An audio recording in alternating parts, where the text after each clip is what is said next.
शामराजे हा काळी दोन घेता. हो घ्या ते घर पलटवा जे जमत नाही.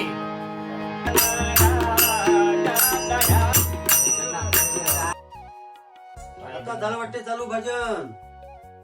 नाही ये ना तू बरोबर आला चहाच्या टाइमाला ये बस. तुम्हाला तेवढंच कुचापडाचे काम आहे. अरे या का पूजा पाळणं आहे काय त्या टाइम होता तो चहाचा. हा म्हण ना तू.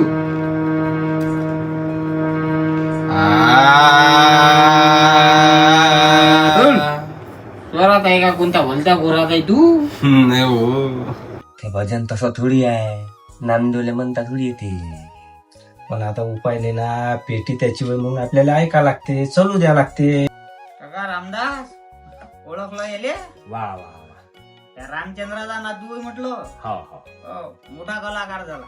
पण गावात आला का आवर्जून भजनात येते होता. भजनात तर याच लागल बा आप्पा, आमची सुरुवातच इथून आहे बा. ह्या भजनातूनच आम्ही तयार झालो हो आणि कार्यक्रम करतो बा. आता आम्ही किती मोठे कार्यक्रम करत, पण सुरुवात आमची हे होय ना. हो आता बाबू आम्ही झालो म्हातारे खोड. आम्ही आतापर्यंत या भजनाची परंपरा चांगल्या पद्धतीने टिकून ठेवली बाबा. आता हे समोर समोर असं चालत राहा. आता तुमच्या आत्या जेवण पुरायच्या.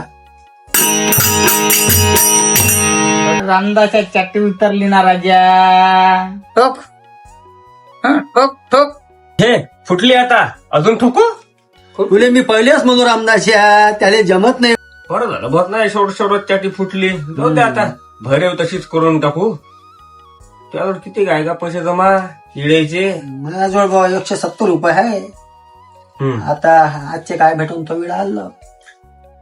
मारुतरावजी, आपला ह्या पोरगा अमरावती जाते, ते ह्या पोरापून आपण चॅटी दुरुस्त करून आणू. मग आपलं भजन बंद पडलं नाही पाहिजे.